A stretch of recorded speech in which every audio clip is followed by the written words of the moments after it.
what it was definitely 3 syllables, like an A on, and then like an S sound at the end. But in answer to questions, he told us he was an Ohio captain. Oh, wow. And I'm just thinking, wow. And finally, at the end, the investigator says, "Were you hurt?"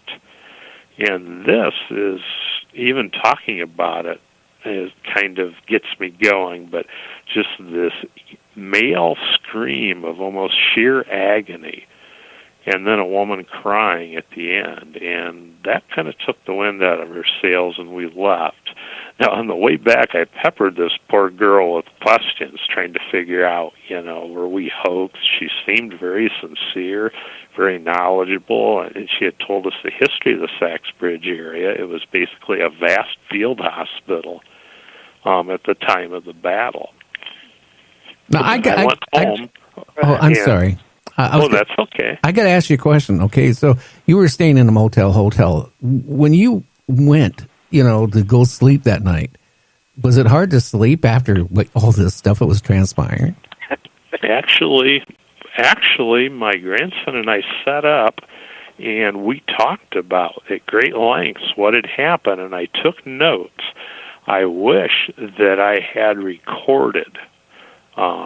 We had the option to have a digital recorder, and I had not used it, and to this day I very much regret that. But we sat down and we talked about what had happened, what our recollections were, places we differed, I kind of threw that out. Places where we agreed, I kept it. Well, when we got home, I set about disproving this whole thing, showing that it was a hoax. Talked to people in the field, investigated how this spirit box worked, and I could not. The more I talked to people, the more I thought, well, this is how it works. You get nothing, you get a lot for a while, then you get nothing. But what really convinced me that something's going on here is the Ohio captain's name checked out. His name was Malin Briggs.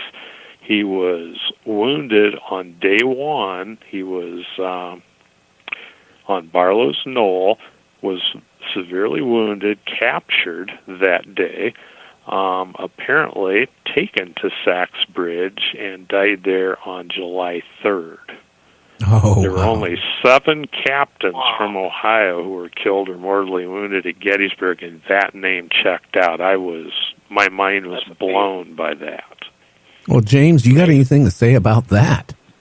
Yeah, that is amazing. When you can validate stuff like that is truly amazing. Now, I was at Saxbridge, actually, and I didn't get as much as you got, but I do know there was, I couldn't confirm it, but allegedly they'd hung some, I think, Confederate soldiers there at Saxbridge from the rafters, I believe.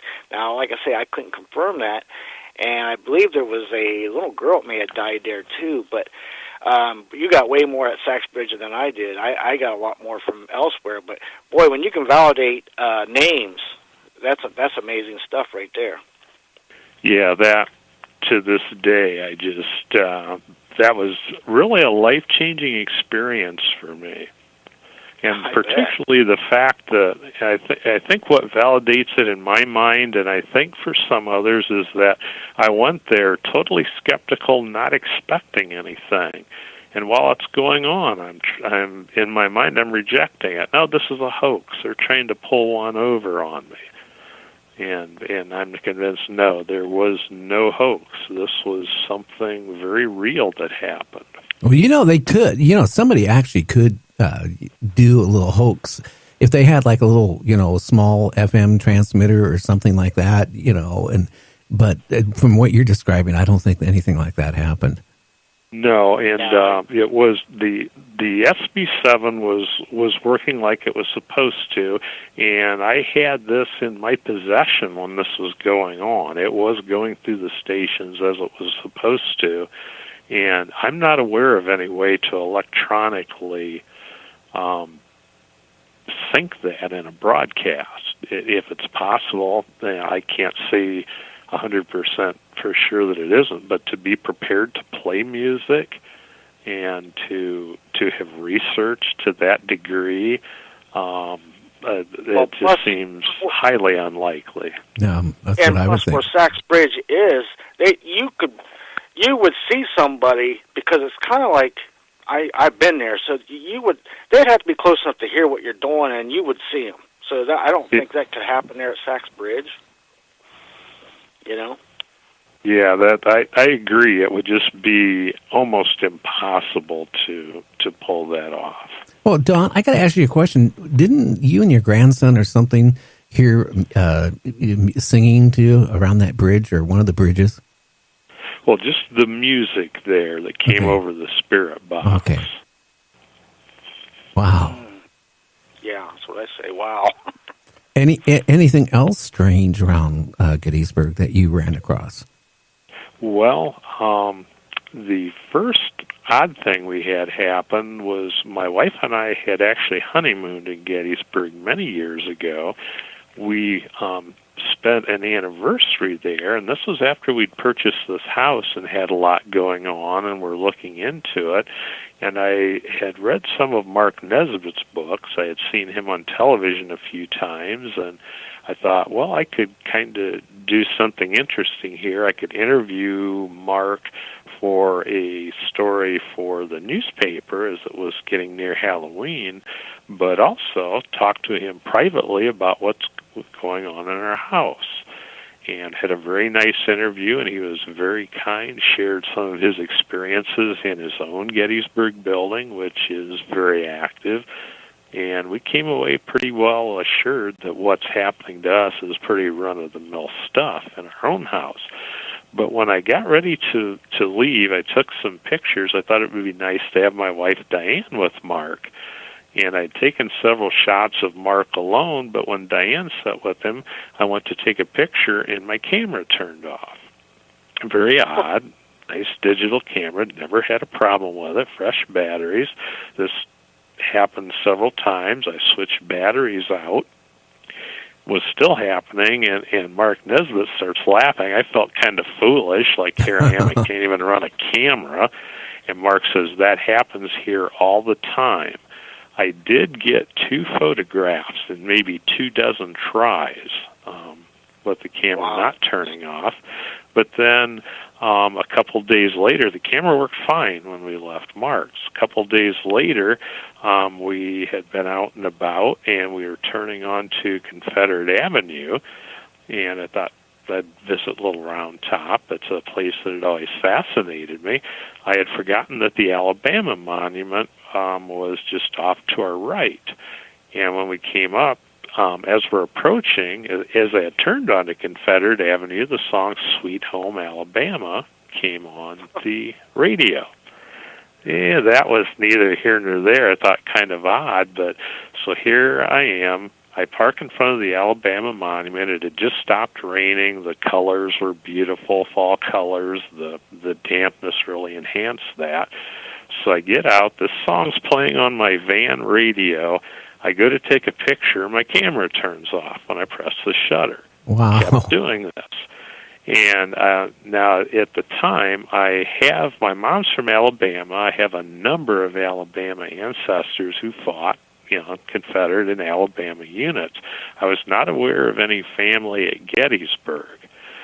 So this happens. I just kind of shake my head again. I kept trying and did get a couple of shots. We drive the short distance to Little Round Top, which had been attacked by troops from the Alabama Brigade that had formed up where the monument's located. I climb up the short way to the point where the 20th Main Monument's located. Again, go to take a photo, and my camera turned off every time I pressed the shutter. I kept fighting, got a couple, but the odd thing was I could turn away from the monument and take any photo that I wanted, including looking down the slope that the Alabamians attacked coming up. That is odd. Got back in the car. I told my wife this. I'm just shaking my head. I could not take any picture of a Union monument on Little Round Top, but I could take any other view. And then after we left Little Round Top, the camera worked fine and never did that again. Now, something in that area didn't want you to take any pictures. I mean, it tells you there must be some really haunting in that area yet. What is it, James? Is it because these soldiers that died there, they didn't go into the light? They're still there? Yeah, well, here's the thing.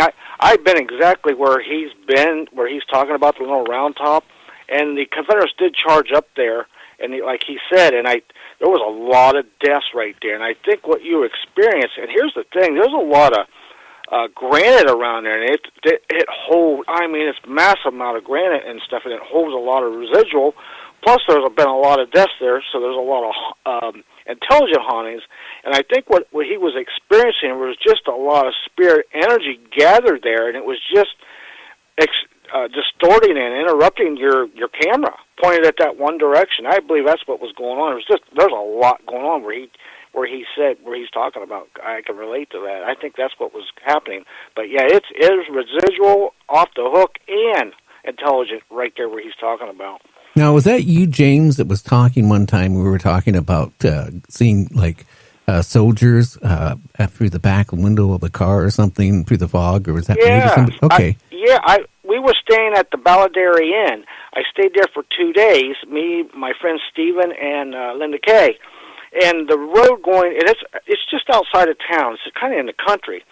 And the road there is Hospital Road. Well, 3 nights in a row between 10 p.m. and midnight, it would be like what I call electric mist going across the road. There's no crops or nothing out there. It's just woods going across the road. And you could see like outlines of soldiers 3 nights in a row. Well, my friend Linda Kay, she pushes me out the door and says, go out there and get some EVPs. So I'm out there trying to get some EVPs, get back in the car. And she's got one of them cameras that shows rear view, and I looked down at the camera, and I could see, looked like figure of soldiers in mist coming at us, and I said, oh, look what's coming up behind us, and she floored it, about put me in the back seat. We was out of there. We was gone, but yeah, that was amazing. Oh, wow. Don, have you experienced anything like that around Gettysburg or around that whole area? Well, yeah, I saw the only apparition I've ever seen in my life beyond shadows, maybe moving shadows. I saw last October. I was walking again in the Little Round Top area, and I'll tell you a little more about some connections that I found out that I have there. But in this case, I'm walking to the Slider House. This is an off the beaten path building that was the field hospital for the Alabama Brigade after the second day's fight. And I'm on the trail. It's also the area of Farnsworth's charge, Union Cavalry charge. But I've kind of see something out of the corner of my eye. I'm walking down the trail. I look, and there's a man on horseback. And my initial reaction is, oh, it's one of the horse rides that they offer in the park. But it was only one, and I looked closely, and I realized it was a Union cavalryman. It was quite clear, just like it was real. He looked to be tired. His head was down. He had a wide-brimmed hat. I could even see the details of the saddle blanket, the blue military saddle blanket. It looked to be a McClellan saddle, brown horse, and it vanished after I got a good look at it. And I'm just shaking my head, and I'm thinking, well, wait a minute, there was no noise. This was in, scrub trees. And I run down to where I saw it, and I realized I don't think a horse could have even fit through the scrub growth. And if it had been there, it would have made one heck of a racket. So I really felt that was a special occurrence for me. I've heard of this type of thing happening, but never to me, and not until then. No, that is so interesting to have something like that happen. It is amazing. And that place is, I'm telling you, it didn't disappoint me at all. I mean, there are just spirits everywhere there. And the thing is, the residual and intelligent ones, they're just everywhere. Even down at the Devil's Den, down at the bottom of the Round Top, there's a lot of stuff going on down there too. Did you go down there too, Don? Down at the Devil's Den? I have been around there. I have not had any occurrences there. The triangular field is said to be very active. I've not had experiences there, but I've tramped through there quite a bit. You know what? I found it hard to do